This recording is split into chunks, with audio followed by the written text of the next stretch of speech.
महामंडलेश्वर स्वामी परमानंद गिरिजी महाराज की जय। पुंडलिकावरे बहार विठ्ठल श्री ज्ञानदेव तुकाराम पंढरीनाथ भगवान की जय। पवन पुत्र हनुमान की जय। रामचंद्र भगवान की जय। भांगसी माता की जय। पशुपतेश्वर भगवान की जय। वेणेश्वर भगवान की जय। संतांची अभंगवाणी जिचा कधी भंग होत नाही, जिचा कधी नाश होत नाही, असे संतांची अभंगवाणी ऐकून त्या अभंगवाणीचं आपल्या जीवनामध्ये जर पालन केलं तर आपल्या 42 फळाचा म्हणजे 21 आईच्या आणि 21 वडिलांच्या अशा 42 फळांचा उद्धार होतो। संतांची अभंगवाणी केवळ आपल्या वाचेनं उच्चारली तर आपली वाणी पवित्र होते। म्हणून आपल्या वाणीला पवित्र करण्यासाठी प्रत्येकानंच अभंगवाणीचं उच्चारण केलं पाहिजे। या ठिकाणी छोटे छोटे मुलं मुली देखील बसलेले, त्यांना देखील अभंगाचं उच्चारण करता यावं आणि त्यांची वाणी देखील पवित्र व्हावी या उद्देशानं अगदी साध्या सोप्या चालीमध्ये अगोदर आम्ही अभंग म्हणतो, नंतर प्रत्येकानं अभंगाचं उच्चारण करायचंय। हेची थोर भक्ती आवडते देवा, थोर भक्ती आवडते देवा, हेची थोर भक्ती आवडते देवा, हेची थोर भक्ती आवडते देवा, संकल्पावे माया संसाराची, संकल्पावे माया संसाराची, संकल्पावे माया संसाराची, देविले अनंत तैसेची राहावे, देविले अनंते तैसेची राहावे, देविले अनंत तैसेची राहावे, तैसे राहावे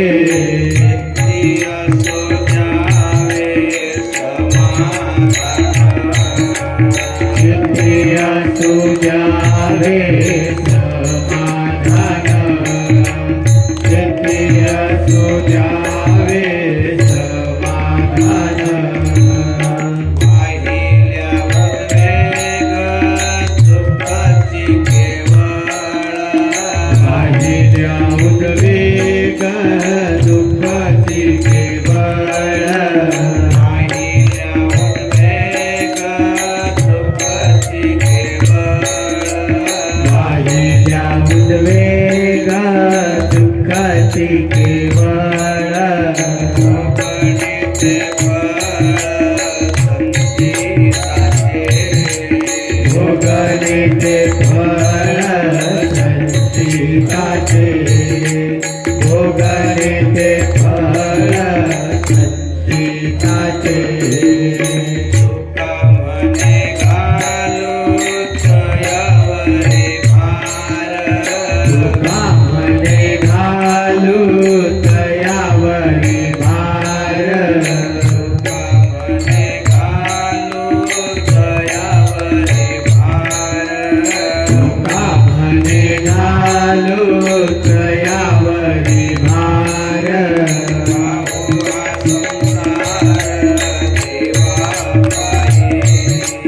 वाहो हा संसार देवा पायी वाहो हा संसार देवा पायी हेची थोर भक्ती आवडते देवा संकल्पावे माया संसाराची ठेविले अनंते तैसीची राहावे चित्ती असो द्यावे समाधान वाहिल्या उद्वेग दुःखाची केवळ भोगनिते फळ संचिताचे तुका म्हणे घालू तयावरी भार वाहो हा संसार देवा पायी जगद्गुरु तुकाराम महाराजांचा 4 चरणाचा हा अभंग उच्चारण करण्याच्या पूर्वी आपण एक सिद्धांत ऐकला. बारी माथे घृत होई बरो सिकता ते बरो ते बिनो हरी भजन न भवतरिय या सिद्धांत आपे कदाचित पाण्यापासून तूप निघेन कदाचित वाळूपासून तेल निघेन परंतु जोपर्यंत जीव ईश्वराची भक्ती करत नाही तोपर्यंत जन्म मृत्यूच्या चक्रापासून काळाच्या भयापासून यमाच्या त्रासापासून दुःखापासून दारिद्र्यापासून किंवा सर्वात मोठा जो रोग आहे भवरोग जन्म झाला की मृत्यू आणि मृत्यू झाला की जन्म या भवरोगापासून मुक्त होऊ शकत नाही जोपर्यंत जीव ईश्वराची भक्ती करत नाही. म्हणून प्रत्येकानं भक्ती केली पाहिजे परंतु भक्ती कशी करायची कोणती भक्ती भगवंताला आवडते हे लक्षपूर्वक ऐकायचं आहे. जी भक्ती भगवंताला आवडते ती भक्ती आपण करा.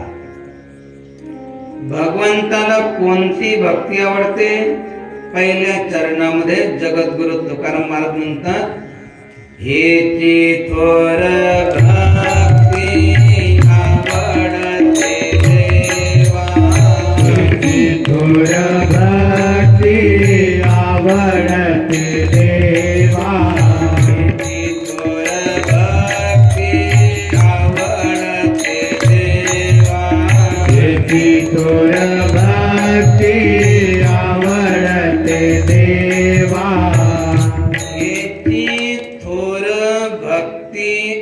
आवडते देवा. भगवंताला थोर भक्ती आवडते, भगवंताला श्रेष्ठ भक्ती आवडते, भगवंताला कनिष्ठ भक्ती किंवा अधम भक्ती आवडत नाही. जसं श्रीमद भगवद्गीतेमध्ये अनेक प्रकारची भक्ती सांगितलेले, अनेक प्रकारचे भक्त सांगितले. अर्थ अर्थार्थे जिज्ञासी ज्ञानी आदी. काही भक्ती करतात कशासाठी? आम्हाला धन मिळालं पाहिजे. धन मिळवण्यासाठी भगवंताची भक्ती करतात. भगवंत म्हणतात चांगले, वाईट नाहीये. कारण त्यांची श्रद्धा आहे, विश्वास आहे की जर मी भगवंताची भक्ती केली तर मला भगवंत धन देईल. म्हणजे ते भगवंताला मानतात. या जगामध्ये असे काही अधम लोक आहेत की ते भगवंताला मानतच नाही. भगवंत पुढे आणि असला तर दिसला असता. भगवंत दिसतो, दिसत नाही असं नाही, परंतु कसं पाहायचं असतं.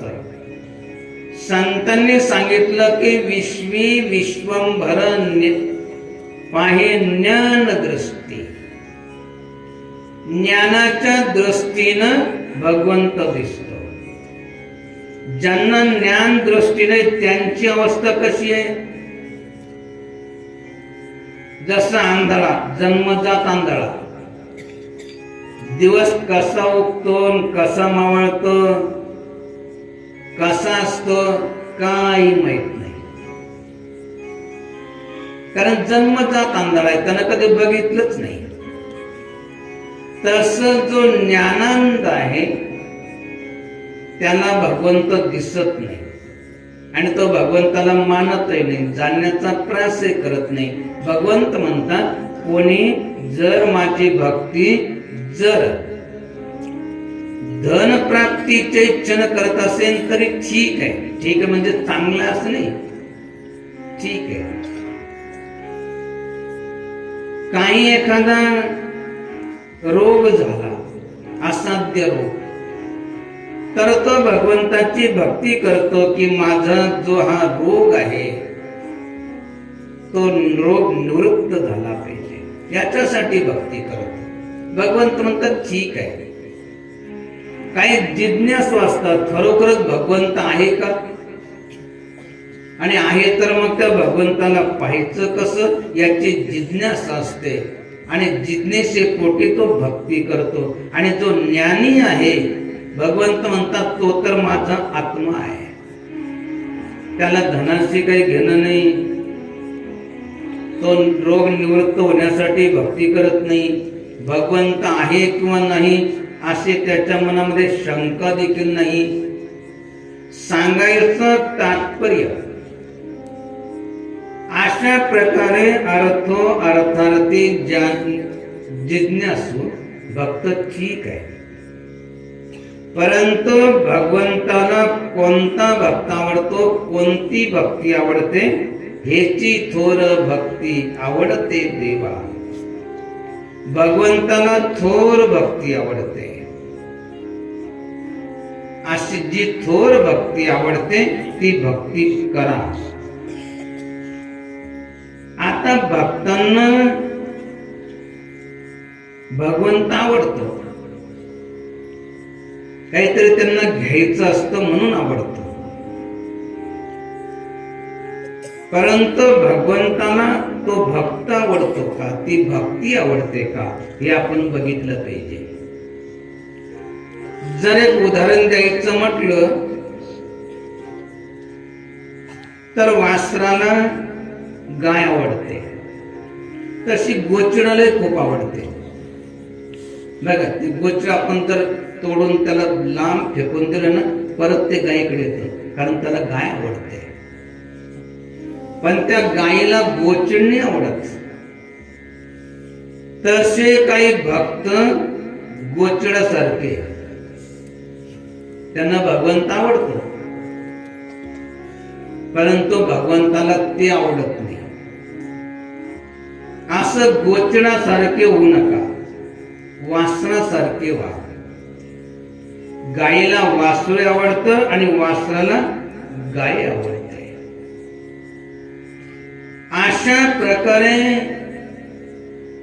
भगवंताला कोणते भक्त आवडतात, कोणती भक्ती आवडते, हेची थोर भक्ती आवडते देवा. थोर भक्ती आवडते, कनिष्ठ भक्ती, अधम भक्ती भगवंताला ती आवडत नाही आणि असे भक्तही आवडत नाही, असं भजनही आवडत नाही. थोड अगदी सोप्या भाषेमध्ये सांगायचं झालं, जसं म्हणतात ना, भजन ते ओंगळवाने नरका जाणे चुकेना. ओंगळवाने म्हणजे तान नाही, सूर नाही, असं नाही. आपण जसं म्हणता येईल तसं भजन म्हणा, ते सर्व भगवंताला आवडतं. भगवंताला तान लागत नाही, सूर लागत नाही. भगवंताला फक्त त्याची भावना बघतो. जसं लहानसं बालक, ते कसे बोललं तरी आईला आवडतं आणि आई समजून घेते. त्यानं काकर काकर म्हटलं की आई समजते, हा याला भाकर पाहिजे. ते बोबड बोलत तरी आईला आवडतं. त्याचे शब्द चुकले तरी आईला आवडतं, कारण त्याचं प्रेम आईवरती असतं. मुलगा बरोबर म्हणते का चूक म्हणते याचा विचार आई नाही करते. आई फक्त त्याचं प्रेम बघते. तसं भगवंत जे आहे,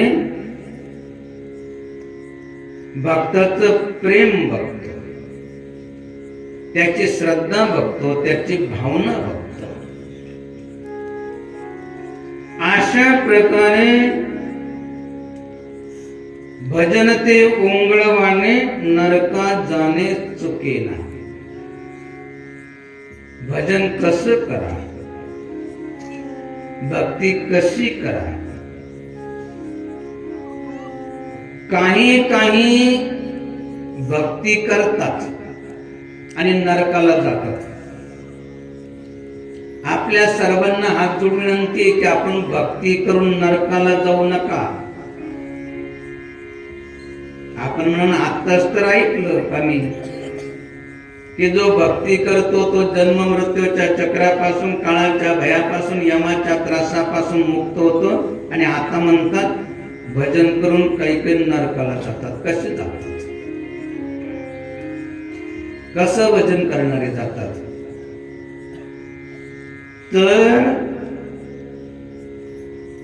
नामदेव महाराज सांगतात, भेदवादी जन भजतसे भिन्न, भेदवादी जन भजतसे भिन्न, भेदवादी जन भजतसे भिन्न, भेदवादी जन भजतसे भिन्न,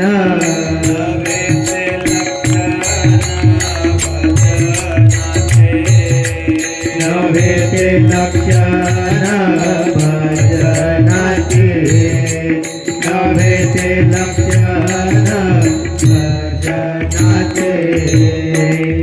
काही काही लोक भेद करत राहतात, वाद करत राहतात. काही म्हणतात आमचे महादेव मोठे, काही म्हणतात आमचे विष्णू मोठे. काही भेद करतात, वाद करतात.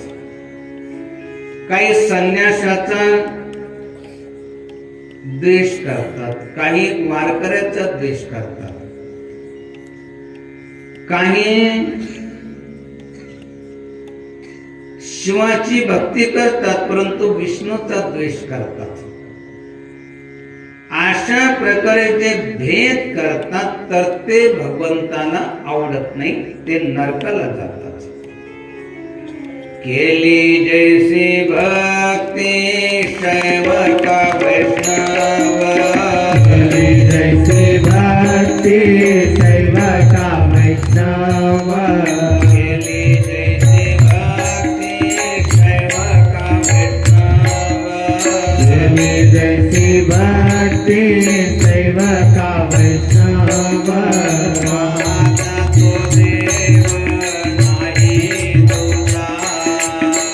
पाहता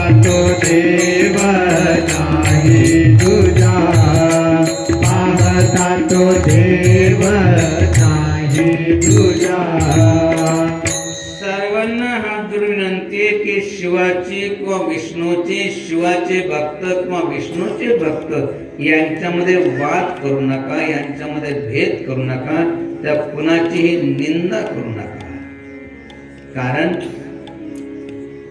वेदानं सांगितलं, काय सांगितलं? शिव विष्णू दोघे एकाची अवतार, शिव विष्णू दोघे एकाची अवतार, शिव विष्णू दोघे एकाची अवतार, शिव विष्णू दोघे एकाची अवतार,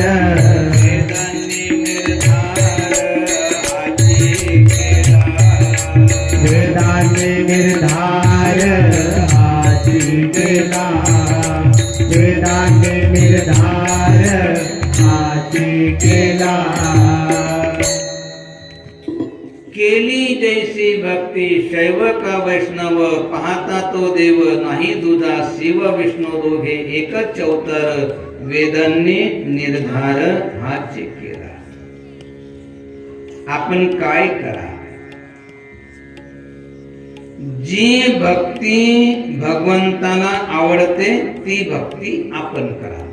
कोणती भक्ती आवडते? हेची थोर भक्ती आवडते देवा, थोर भक्ती आवडते. भेद भक्ती भगवंताला आवडत नाही. आणि जो भेद भक्ती करतो या जगामध्ये सुख मिळत नाही आणि परलोकामध्ये त्याला सद्गती मिळत नाही. आता सांगितलं की काही भक्ती करून जिवंतपणे सुखाची आणि मृत्यूनंतर मोक्षाची प्राप्ती करून घेतात, आणि काही भक्ती करून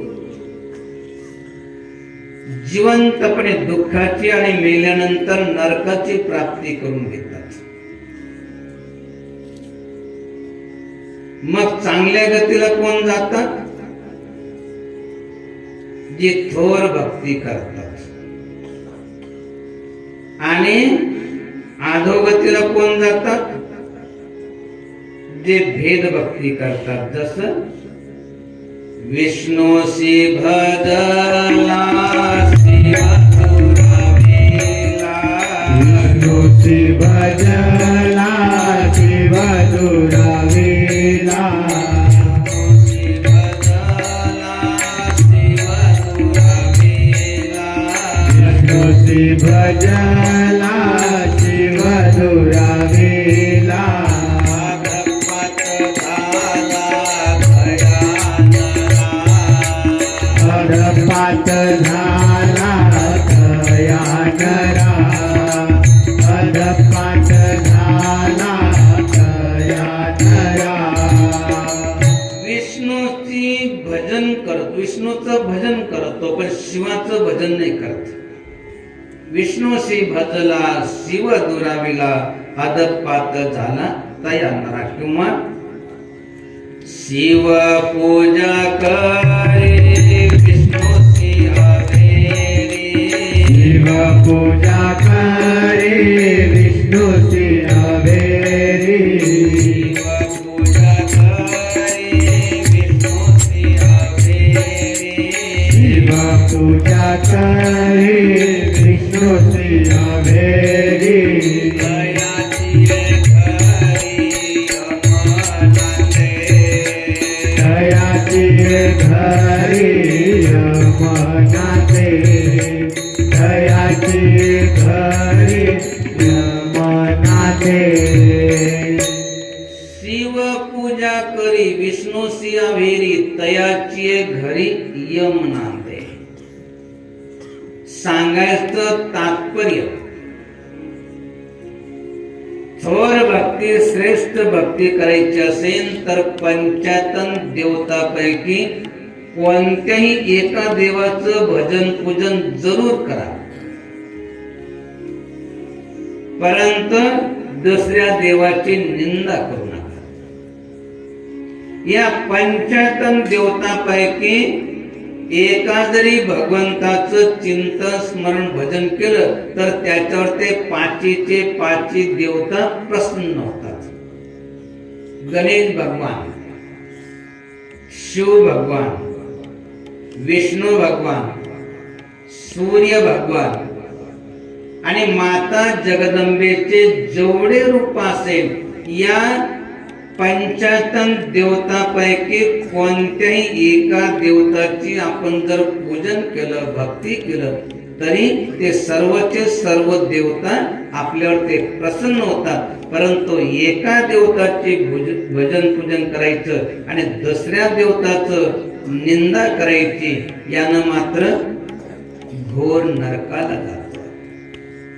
विष्णूशी भजला शिव दुराविला अदपात झाला तया नरा किंवा शिव पूजा करी विष्णूशी अभेरी तयाची घरी यम नांदे. त्या घरामध्ये कधी सुख समाधान मिळू शकत नाही. असं केवळ संत सांगतात असं नाही. देशामध्ये अत्यंत उत्सवाचं वातावरण सध्या चालू आहे. 500 वर्षापासून ज्या क्षणाची संपूर्ण भारतवर्षामधले धर्मात्मा पुण्यात्मा वाट पाहत होते, ज्या क्षणासाठी अनेकांनी आपल्या प्राणाची आहुती दिली, अनेकांचे बलिदान त्या ठिकाणी कारणी लागले. आणि आपल्या सर्वांना माहित आहे की 22 तारखेला मर्यादा पुरुषोत्तम भगवान रामाची प्राण प्रतिष्ठा अयोध्येला होते. आणि तो उत्साह जणू काय आपल्या गावामध्ये होतोय, आपल्या घरामध्ये होतोय, अशा उत्साहानं प्रत्येक सनातनी हिंदू धर्माचे भगवंतावरती ज्याची श्रद्धा आहे, भावना आहे, विश्वास आहे, त्यांच्या मनामध्ये आनंद आहे. का आनंद आहे तर मर्यादा पुरुषोत्तम भगवान रामाचं मंदिर बनत आहे. मर्यादा पुरुषोत्तम ज्यांनी मर्यादा सांगितली, भक्ती कशी करायची याची मर्यादा जशी जगद्गुरु तुकाराम महाराजांनी सांगितली तशीच मर्यादा पुरुषोत्तम भगवान रामानं सांगितलं भक्ती कशी करायची. शंकर प्रिय मम द्रोही शिवद्रोही मम दास ते नरकरहि कल्प भरी घोर नरक महुबास. आपल्या सर्वांना हात जोडून विनंती आहे, आपण श्रेष्ठ भक्ती करा. हेची थोर भक्ती आवडते देवा. शंकर प्रिय मम द्रोही, शिवप्रिय आहे पण विष्णूचा द्वेष करतात. किंवा काही शिवद्रोही मम दास, काही शिवाचा द्रोह करतात, शिवाची निंदा करतात आणि मी रामाचा किंवा विष्णूचा पांडुरंगाचा भक्त म्हणतात. ते नरकरहि कल्प भरी घोर नरक महुबास. ते कल्पापर्यंत घोर नरकामध्ये जातात आणि त्या ठिकाणी यमयातना सहन करतात. मर्यादा पुरुषोत्तम भगवान रामानं अजून एक गुप्त रहस्य अयोध्येच्या लोकांना सांगितलं, त्यांना निमित्त करून आपल्या सर्वांना. औरव एक गुपूत मत सबही कहू कर जोरी, शंकर भजन बिना नर लहिन मोरी. जोपर्यंत जीव शिवाची भक्ती करत नाही तोपर्यंत त्याला ना भगवान विष्णूची भक्ती प्राप्त होते, ना गणेश भगवंताची भक्ती प्राप्त होते, ना सूर्य भगवंताची प्राप्ती होते, ना कोणत्याही देवी देवतांची भक्ती प्राप्त होते. त्याच्यासाठी भगवान शिवाची अगोदर पूजन केलं पाहिजे. कारण आदिनाथ गुरु सकळ सिद्धांचा, सर्व सिद्धांचे गुरु कोण असेल तर भगवान शिव आहे. आपल्या सर्वांचं भाग्य आहे की या ठिकाणी सर्वांना एकत्र करतात, एकत्र जोडतात. अशा भगवान शिवाचं म्हणजे मेळेश्वराचं या ठिकाणी आपण मंदिर बांधून या ठिकाणी हा कार्यक्रम आपण अगदी दरवर्षी या ठिकाणी घेतायत. उद्देश आहे की आपल्याकडून थोर भक्ती व्हावी, आपल्याला सर्व देवी देवतांची भक्ती लावावी. शंकर प्रिय मम द्रोही शिवद्रोही मम दास, ते नरक करही कल्प भरी घोर नरक पास. म्हणून आपण श्रेष्ठ भक्ती करा. भगवान रामानं केवळ सांगितलं नाही तर स्वतःच्या आचरणानं भगवान शिवानं भगवान रामानं भक्ती करून दाखवली. भजन करी महादेव राम पूजी सदा शिव, दोघे देव एक पाही तया ऐक्य दुजे नाही. भजन करी महादेव, भगवान शिव रामाचं भजन करत राहतात आणि भगवान राम भगवान शिवाचं पूजन करत राहतात. बघा त्यांच्यामध्ये किती ऐक्यता आहे, त्यांच्यामध्ये वाद नाही, त्यांच्यामध्ये भेद नाही. रामेश्वर भगवान रामानं जे ज्योतिर्लिंग दक्षिण दिशेला स्थापन केलं, रामाचे ईश्वर ते रामेश्वर.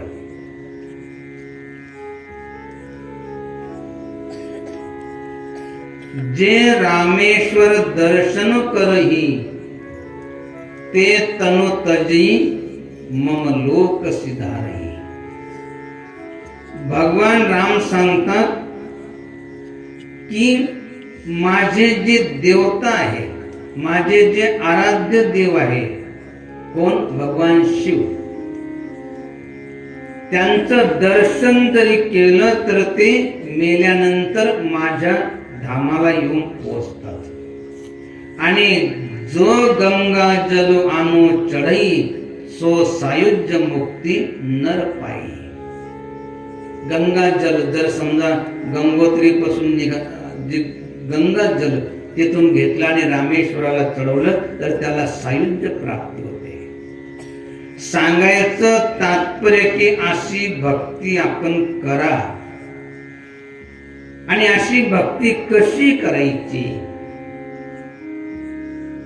हे भगवान शिव आपल्या आचरणानं जगाला सांगतात.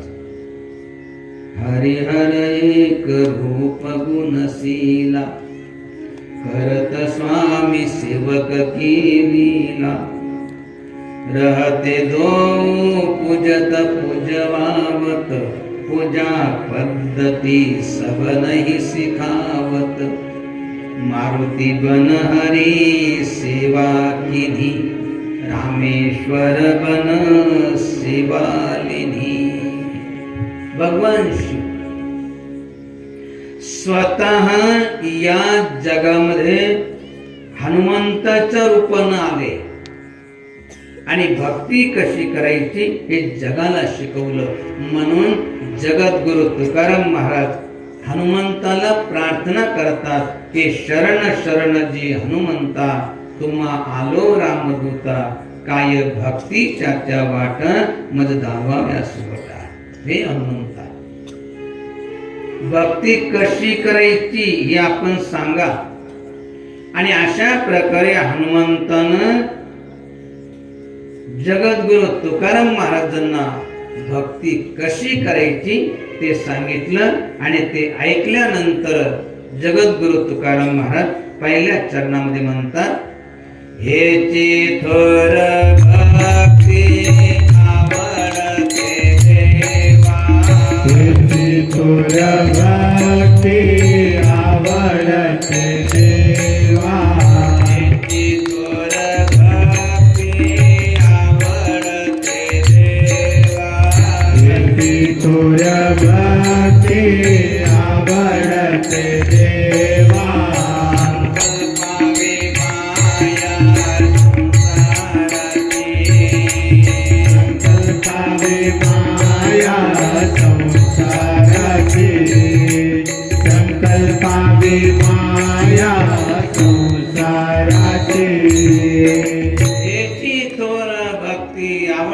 देवा. संकल्पावी माया संसाराची, नको नको मना गुंतो माया जाळी, काळा आला जवळी ग्रासवया काळाची ही उडी, पडेल बा जेव्हा सोडविना तेव्हा माय बाप. सोडविना राजा देशाचा चौधरी, अनेक सोयरी भरी भरी, तुका म्हणे तुझ सोडविना कोणी, एका चक्र पाणी वाचोरिया. आपण श्रेष्ठ भक्ती करा आणि श्रेष्ठ भक्ती थोर भक्ती केली तर त्याचं लक्षण दुसऱ्या चरणामध्ये सांगतात. ठेविले अनंते तैसेची राहावे, ठेविले अनंते तैसेची राहावे,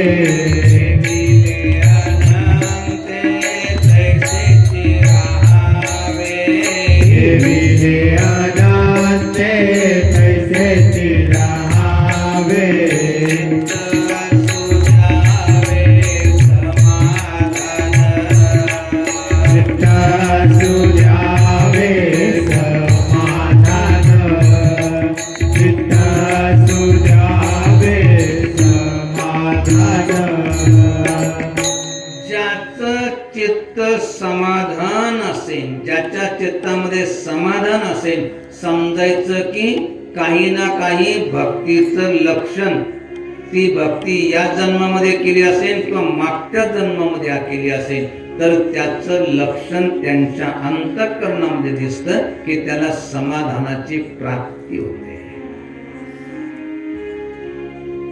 समाधान केव्हा प्राप्त होतं? जसं बहिणाबाईचे एक अभंग आहे, भाव तेथे भक्ती, भक्ती तेथे ज्ञान, आणि ज्ञाने समाधान होय चित्ता.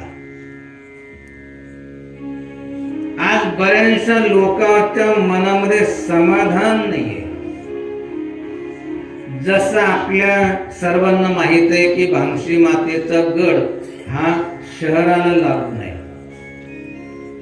जसे ग्रामीण भागातून त्या ठिकाणी भक्त दर्शनासाठी येतात तसे शहरी भागातून येतात. परंतु दोन्हींच्या समस्या वेगळ्या असतात. विशेष करून शहरामधून जे येतात ना ते म्हणतात, बाबाजी आमच्याकडे सर्व काही आहे, गाडी आहे, बंगला आहे, लाखो रुपये बँकेमध्ये पडले, परंतु समाधानच नाही. आणि त्यांच्या चेहऱ्यावर देखील दिसतं. जसं ग्रामीण भागामध्ये ज्यावेळेस प्रवचन चालतं, किंवा ग्रामीण भागाच्या लोकांकडे बघावं तर त्यांच्या चेहऱ्याकडे बघितल्यानंतर आपल्याला समाधान वाटायला लागतं आणि त्यांच्या चेहऱ्याकडे बघावं ना असं वाटतं की बिचाऱ्याची एकदा सर्वचे सर्वच गेले काय वाटत असे रडके चेहरे, समाधानच नाही. आहे सर्व, गाडी आहे, बंगला आहे, लाखो रुपये बँकेमध्ये पडले, पण समाधान नाही. का समाधान नाही? तर त्यांच्यामध्ये भक्ती नाही. जो श्रेष्ठ भक्ती करतो तर त्या भक्तीचं फळ त्याला मिळतं. कोणतं? ठेविले अनंत तैसेची राहावे, ठेविले अनंत तैसेची राहावे, ठेविले अनंत तैसेची राहावे, ठेविले अनंत तैसेची राहावे.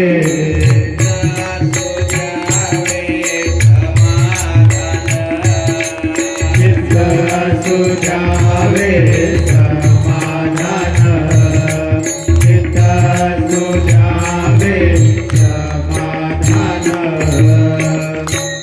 ठेविले अनंत तैसीची राहावे, चित्ता सुद्यावे समाधान. ठेविले अनंत तैसीची राहावे म्हणजे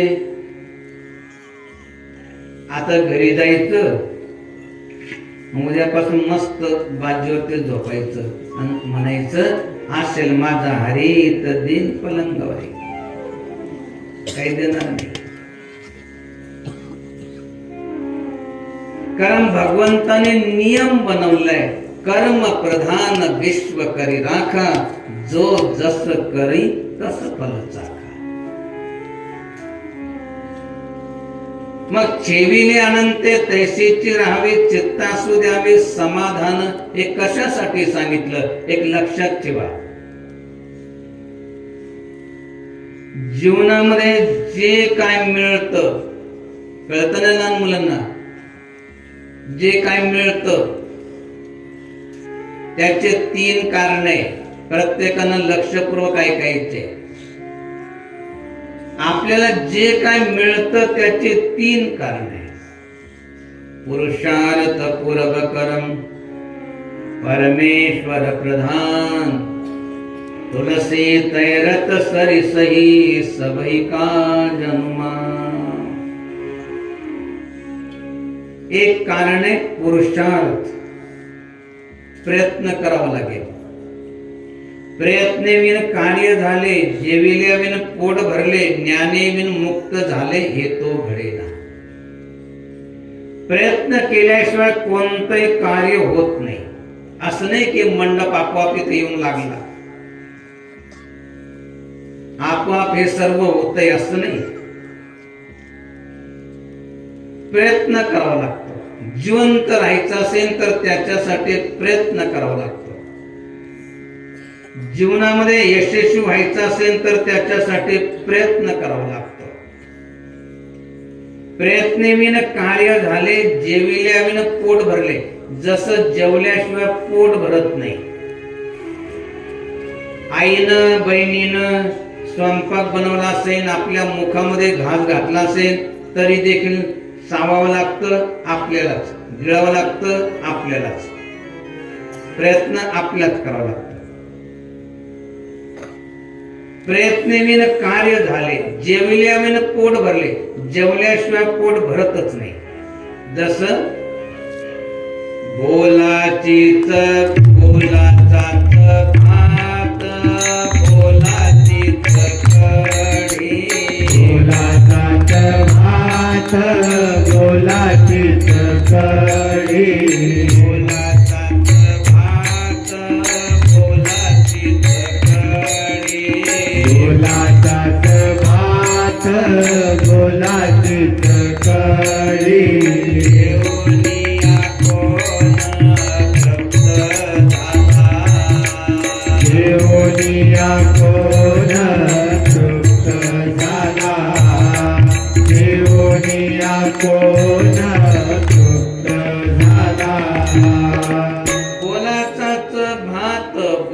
बोलाचीच कडी जेवणिया कोण तृप्त झाला. कोणी तृप्त झालं? बोलाचाच भातन बोलाचीच कडी. घ्या भात घ्या, कडी घ्या. भरलं पोट? नाही अजून. अजून घ्या थोडासा. आता भरलं? अजूनही नाही. अजून वाढा थोडस. आता भरलं? अजूनही नाही भरलं. भरलं नाही, भरणारही नाही. बोलाचाच भात बोलाचीच कडी जेवणिया कोण तृप्त झाला.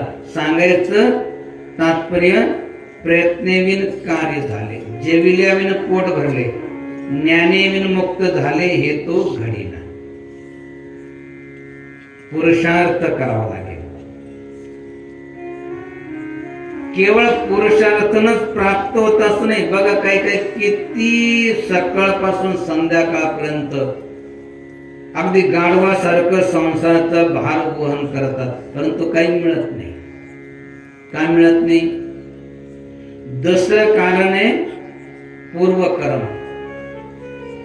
पूर्वकर्म म्हणजे प्रारब्ध संचित.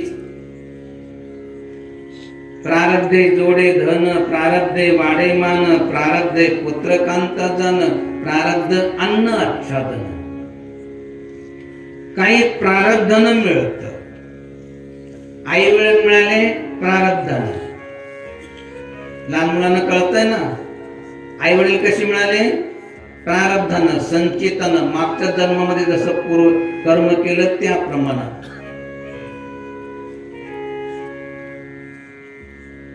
आपले आई वडील समजा चांगले नसेल, एखाद्याला धरून आणत असेल तर काय करायचं? बाजारातून दुसरे आई वडील घेऊन यायचे. चालेल ना? नाही चालणार, कारण ते प्रारब्धानं मिळालेले. प्रारब्धानं जे आई वडील मिळाले, प्रारब्धे जोडे धन, प्रारब्धे वाढे मान, प्रारब्धे पुत्रकांता जन, प्रारब्ध अन्न आच्छादन. प्रारब्धानं जे मिळालं ते बदलता येत नाही.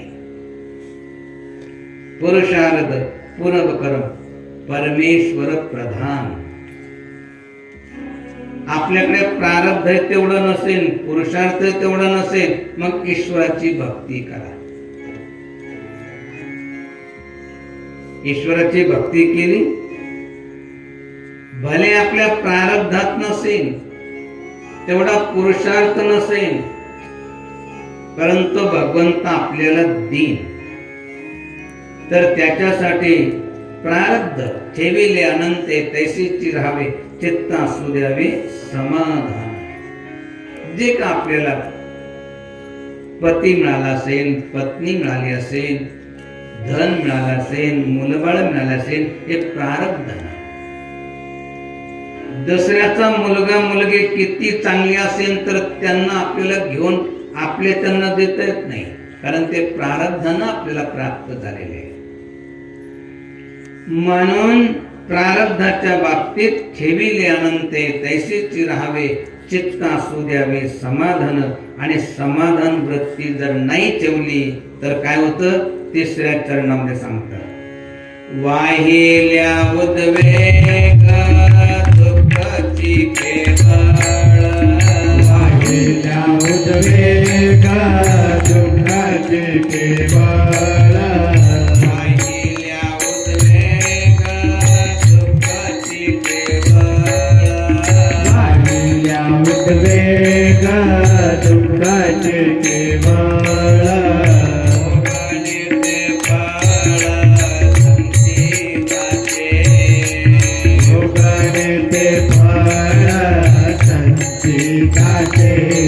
भोगने ते फळ संचिताचे. वाहिल्या उद्वेग दुःखाची केवळ, भोगणे ते फळ संचिताचे.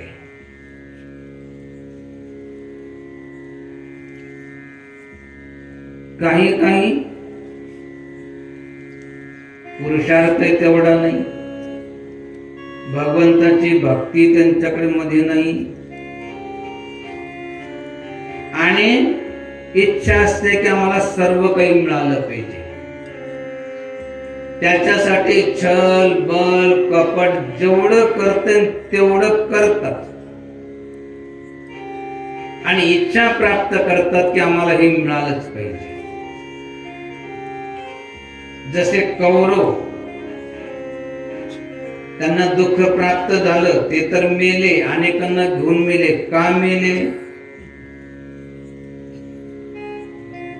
कारण त्यांची इच्छा समाधान त्यांनी मनामध्ये ठेवलंच नाही. ठेविले अनंत तैसेचे राहावे, चित्त असू द्यावे समाधान. हे समाधान वृत्ती कौरवाकडे नव्हती.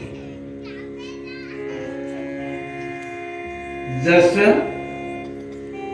छल बल कपट करून त्यांनी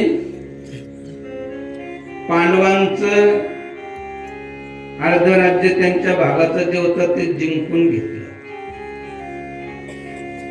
12 वर्षाचा वनवास, 1 वर्षाचा अज्ञातवास तोही संपला. कृष्णम वंदे जगद्गुरु. भगवान श्रीकृष्ण म्हटले की तुमचे भाऊ आहे, अर्ध राज्य त्यांचं देऊन टाका. कारण 12 वर्षाचा वनवास, 1 वर्षाचा अज्ञातवास त्यांनी भोगला, आता त्यांचं देऊन टाका. म्हटले नाही देणार. कारण त्यांची अशी धारणा होती की आम्हाला जर या जगामध्ये सुख मिळवायचं असेल तर त्याच्यासाठी राज्य पाहिजे, भोगैश्वर्याचे साधन पाहिजे. मग ज्यावेळेस भगवान श्रीकृष्ण म्हटले अर्ध राज्य देत नाही ना, तर त्यांनी जे स्व प्रयत्नानं जमवलं होतं, कमवलं होतं तेवढं देऊन टाका. म्हटले ती नाही देणार. म्हटले असं करा, पांडव समाधानी आहे. पहा ते पांडव खंड वनवासी, परित्या देवासी, अठविती सुदामा ब्राह्मण, दारिद्र्य पिढीला नाही विसरला पांडुरंग. ते समाधानी. असं करा की 5 भावांना 5 गावाची जहागिरी दिली. काय उत्तर दिलं माहितीये? सुईच्या टोकावर मावेल एवढी जमीन तर त्यांना मिळणार नाही, तर 5 गावाची जहागिरी कुठून आली? असं उर्मट उत्तर दिल्यानंतर भगवंत म्हणले ठीक आहे, आता युद्धाला तयार राहा. युद्ध ठरलं. युद्ध ठरल्यानंतर मदत मागण्यासाठी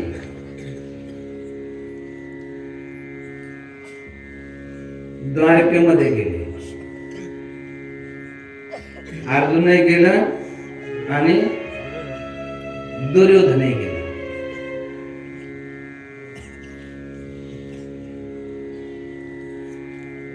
तसा दुर्योधन अगोदर गेला होता मदत मागण्यासाठी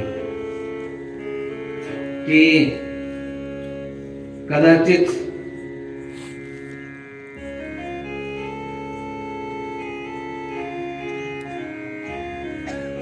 अर्जुन गेला तर त्याला जास्त साह्य मिळेल ना, अगोदर गेला. भगवान श्रीकृष्ण योग निद्रेमध्ये शांत पडले. म्हणून हा गेल्यानंतर त्यांच्या उश्याकडे बसला. पायाकडे कसं काय बसायचं? कारण त्याची लाज वाटते. काही भगवंत म्हणून तो गेलाच नव्हता. त्यांच्याकडे प्रचंड नारायणी सेना आहे, ते मला मदत करतील म्हणून गेला होता. उशाकडे बसला. अर्जुन गेला. त्यांनी बघितलं की भगवान योग निद्रेमध्ये शांत ध्यान करतात, म्हणून तो चरणाजवळ बसला.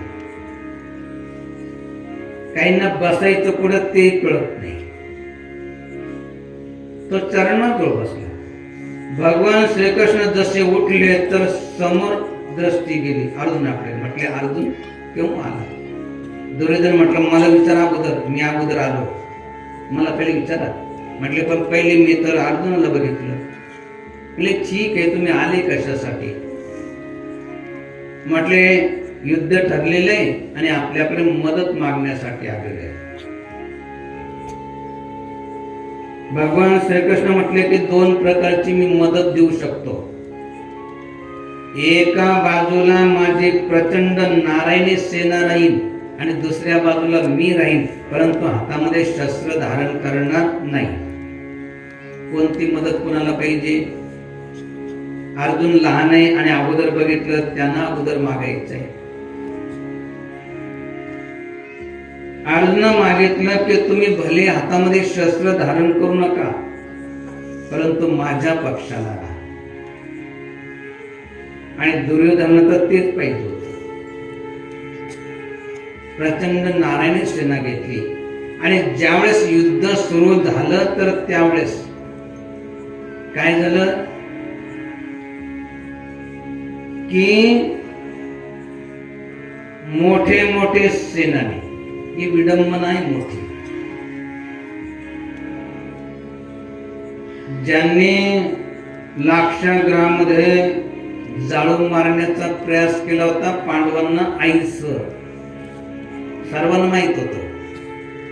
भीमाला विष देऊन मारण्याचा प्रयास केला होता हेही माहित होत.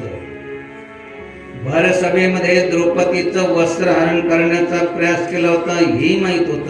तरी त्यांच्या पक्षाला 11 अक्षौणी सेना जमली आणि पांडवांच्या पक्षाला फक्त 7 अक्षौणी सेना जमली.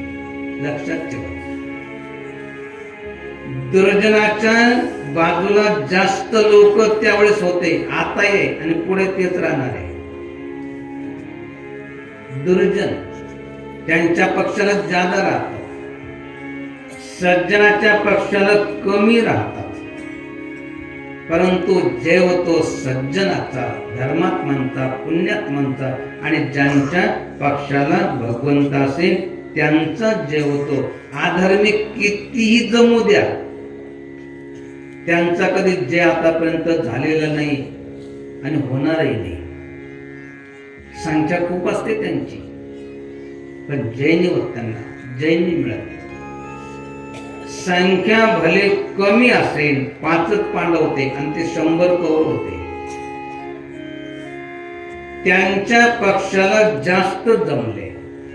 परंतु ज्यावेळेस प्रत्यक्ष युद्ध सुरू झालं ना, तर त्यावेळेस काय झालं, कौरवांची सेना कमी व्हायला लागली. 100 कौरवापैकी काही मरायला देखील लागले आणि 5 पांडवांची सेना तसेच.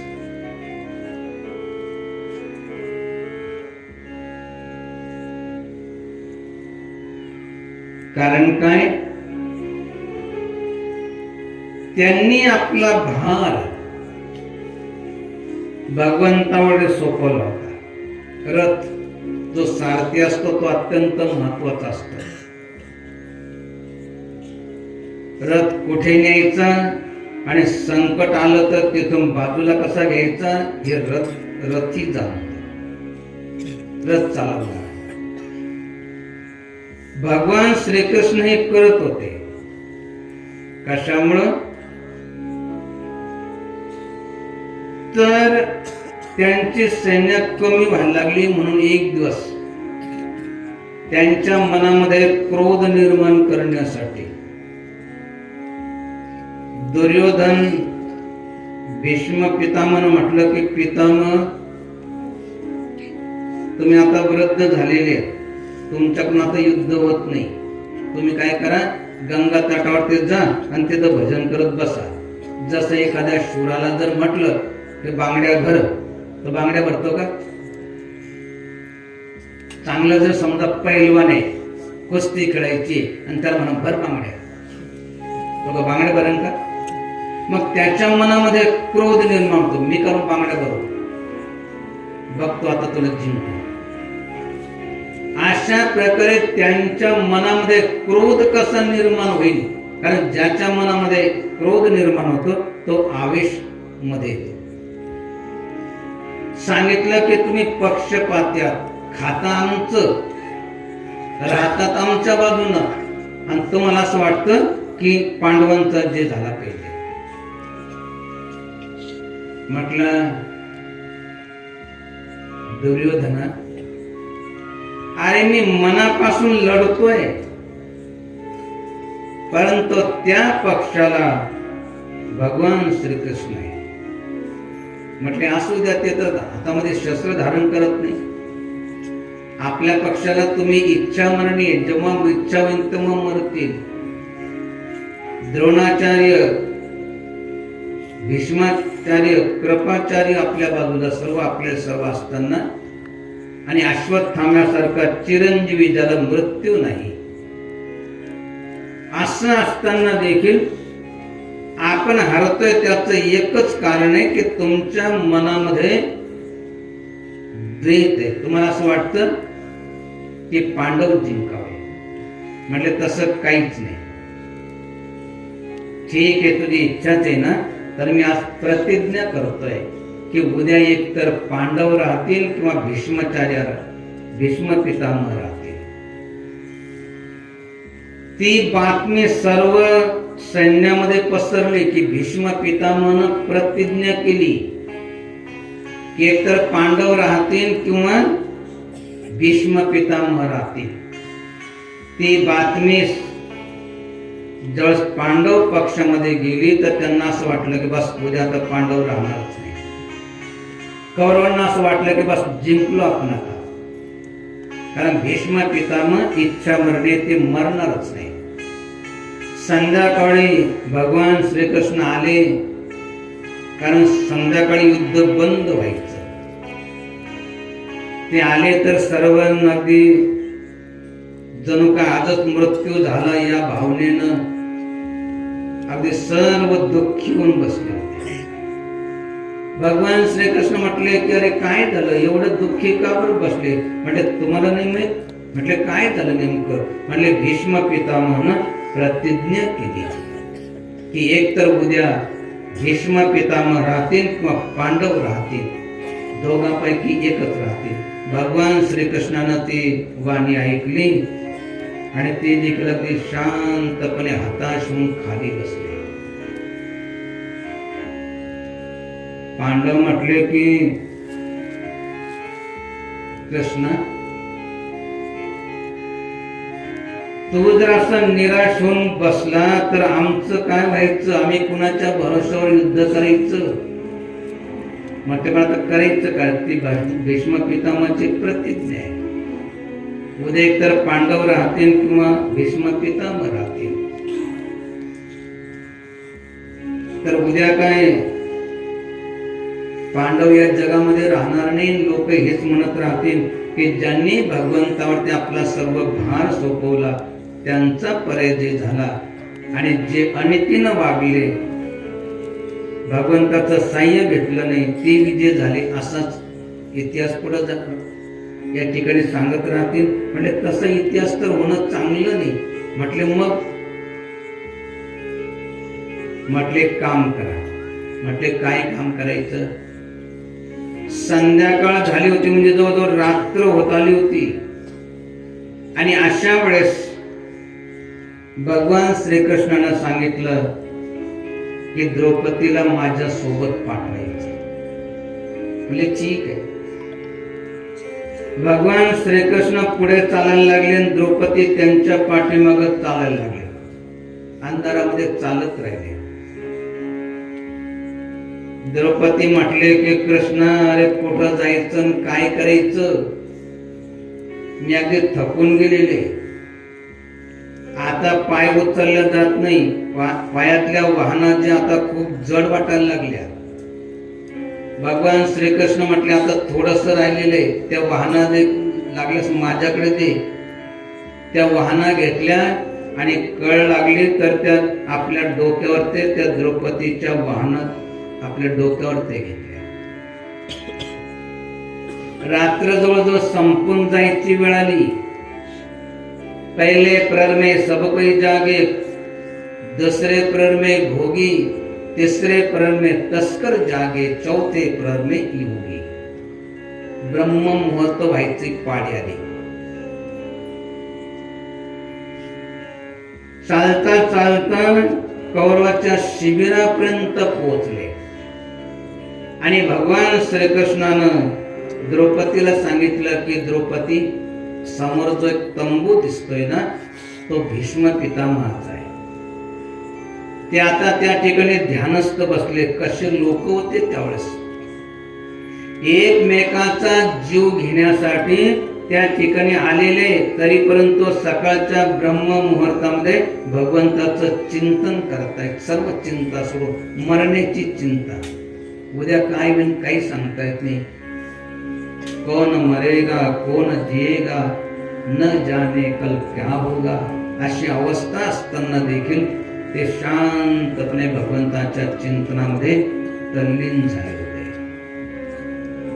भीष्म पितामहानं त्या तंबूमध्ये जायचं सांगितलं की त्या ठिकाणी भीष्म पितामह ध्यानस्थ बसलेले. काय करायचं ते सांगितलं. द्रौपदी तिथं गेली. वाकून भीष्म पितामहानं प्रणाम केला. जसं माता भगिनी प्रणाम कसं करतात माहित आहे. भूमीवर ते डोकं टेकून तिनं प्रणाम केला आणि प्रणाम करताना बांगड्याचा आवाज झाला आणि भगवान श्रीकृष्णानं मुद्दाम म्हणून थोडासा बांगड्याचा आवाज करायला सांगितला होता. बांगड्याचा आवाज ऐकला. ध्यानस्थ बसले होते आणि ध्यानस्थ बसलेले असताना एक स्त्री प्रणाम करते म्हणून त्यांनी आशीर्वाद दिला की अष्टपुत्र सौभाग्यवती भव. हा आशीर्वाद ऐकला आणि द्रौपदी म्हटले की पितामह, हा आशीर्वाद या जन्मासाठी की पुढच्या जन्मासाठी, कोणत्या जन्मासाठी? कारण आजच तुम्ही प्रतिज्ञा केली एकतर पांडव राहतील किंवा भीष्म पितामह राहतील. हा आशीर्वाद जो आहे, जर उद्या पांडव राहणार नसेल तर मग हा आशीर्वाद अष्टपुत्र सौभाग्यवती हो हा कसा शक्य होईल? या जन्मासाठी की पुढच्या जन्मासाठी? म्हटले तो आशीर्वाद याच जन्मासाठी. परंतु सर्वात पहिले सांग की तू या ठिकाणी आले कशी काय? कोणी आणलं तुला? म्हटले माझं नौकर आले, त्याच्यासोबत आले. म्हटले या जगामध्ये भगवान श्रीकृष्णाच्या व्यतिरिक्त कोणताच नौकर असू शकत नाही की जो या ठिकाणी तुला घेऊन येईल. कुठे तो नौकर? कुठे? तिथं उभा आहे दरवाजाजवळ. गेले तिथं तर बघितलं की भगवान श्रीकृष्ण द्रौपदीच्या वाहना हातामध्ये घेऊन उभे. ते दृश्य बघितलं. भीष्म पितामहानं साष्टांग प्रणाम केला आणि म्हटले की प्रभू, हे सर्व लीला करायची काय कारण? तुमच्या संकल्पानं करोडो ब्रह्मांड निर्माण होतात आणि लय पावतात.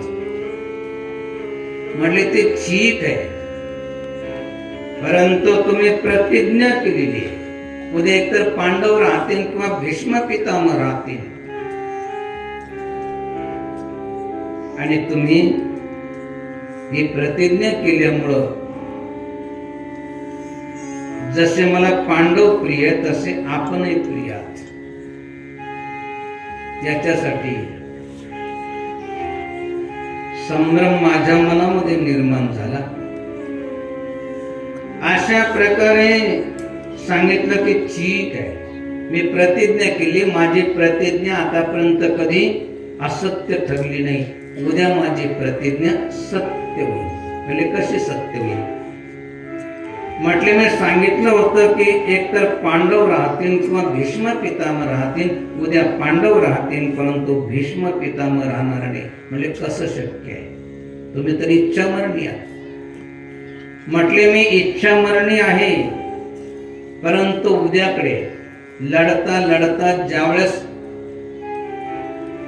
युद्ध सुरू होईल, माझ्या समोर जर शिखंडी आला, जो पूर्व जन्मामध्ये स्त्री होता, या जन्मामध्ये तो पुरुष झालेला आहे, परंतु त्याला मी स्त्रीच मानतो आणि स्त्री जर समोर आली तर मी त्याच्यावर ते शस्त्र उगारणार आहे.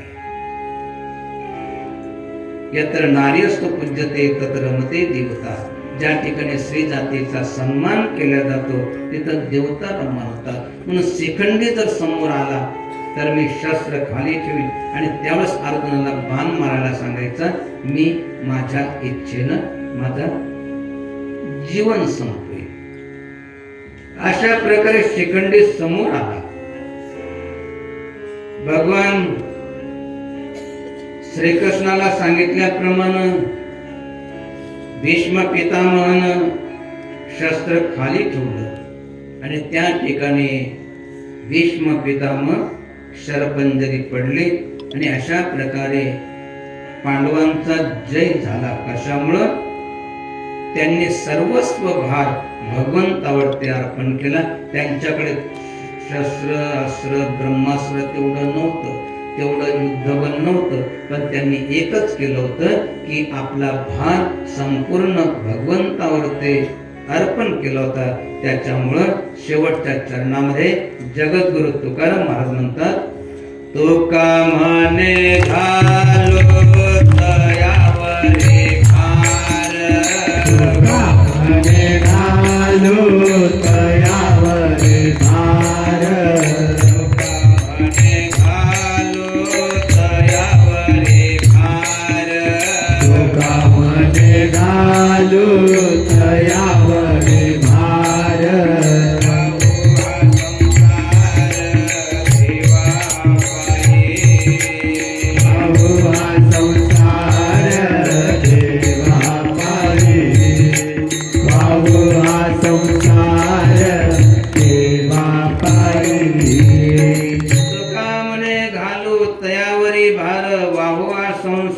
देवा पाहिजे.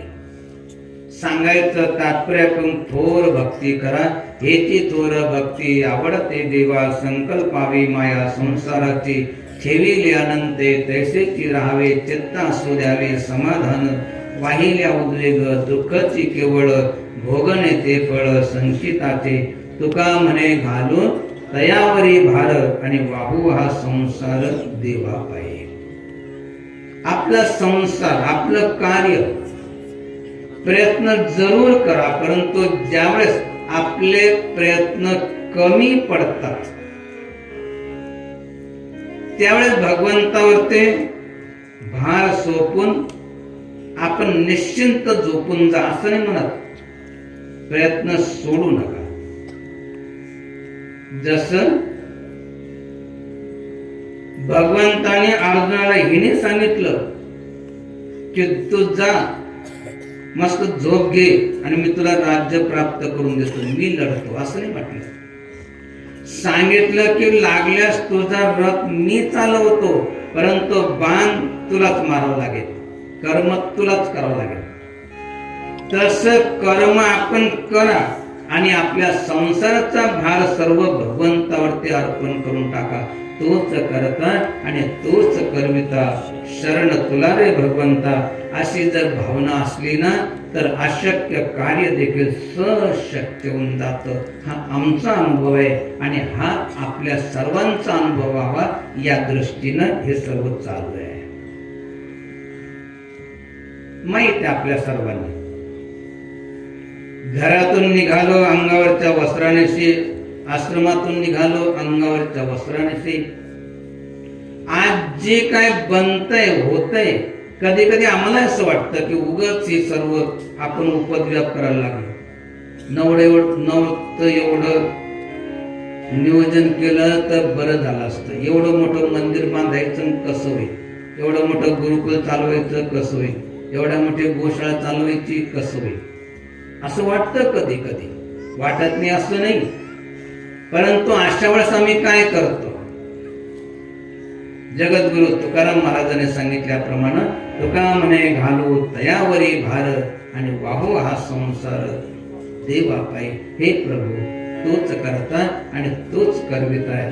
लाज राखायची की जाऊ द्यायची हे तुझ्या हातामध्ये. आणि असं जर आपण सर्व भार भगवंतावर ते सोपवला तर निश्चित आपलं कार्य भगवंत पूर्ण केल्याशिवाय राहणार नाही. हा अनेक संतांचा अनुभव आहे, आमचा अनुभव आहे, आणि तो सर्वांना आपला अनुभव व्हावा या दृष्टीनं आपण काय करा की तुका म्हणे घालू तयावरी भार, आणि वाहू हा संसार देवा पायी. तोच करता आणि तोच करविता, शरण तुला रे भगवंता. त्या भगवंताला शरण जा. निमित्त मात्र आपल्याला भगवंतानं जे कार्य करायला सांगितले ते कार्य मात्र सोडू नका. म्हणून आपण आपलं कार्य केलं पाहिजे आणि भगवंतावर ते भार घालून हा जो वाहू हा संसार देवा पायी हा संसार देवाचा आहे, हे सर्व करता करविता तो आहे, असं जर केलं तर परमात्मा निश्चित आपली इच्छा पूर्ण केल्याशिवाय राहणार नाही. तर अशी पूर्ण याचा अर्थ काहीतरी आपण इच्छा धरा आणि ते पूर्ण करण्यासाठी आपण भक्ती करा असं नाही. तर जसं जगद्गुरु तुकाराम महाराजांनी भक्ती केली, घोर भक्ती केली आणि ठेविले अनंते तशी ते राहावे, चित्त असू द्यावे समाधान, नेहमी ते समाधानी वृत्तीमध्ये राहिले. तर अशा प्रकारे कशामुळं भगवंतावरती आपला भार त्यांनी अर्पण केला आणि भक्ती केल्यानंतर भगवंताकडे धन द्रव्य ऐश्वर्य पद प्रतिष्ठा काही मागितली नाही. आपणही भगवंताकडे धन द्रव्य ऐश्वर्य पद प्रतिष्ठा मागू नका. भगवंत जो भक्ती करतो मागण्याची आस पायी मुखाकडे, चिंतेले रोकडे मनोरथ. कारण भगवंताचे भक्त भगवंताकडे काही मागत नाही. तुका म्हणे जीव देव जीव भाव देवापायी ठेवून या काही न मागते, ते मागतच नाही आणि भगवंत दिल्याशिवाय राहणार नाही, राहत नाही. म्हणून आपण काही मागू नका आणि मागायचं असेल तर एकच मागा. काय मागा? जे जगद्गुरु तुकाराम महाराजांनी मागितलं. काय मागितलं?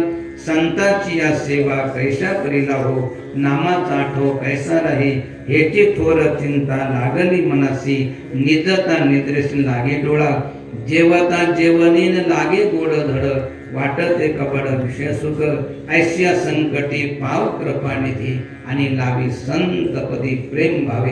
हे प्रभू, आम्हाला संताची संगती मिळाली पाहिजे आणि रात्रंदिवस तुझं नामस्मरण आमच्या मुखामध्ये आलं पाहिजे. म्हणून प्रभू अशी कृपा कर. प्रभु कृपा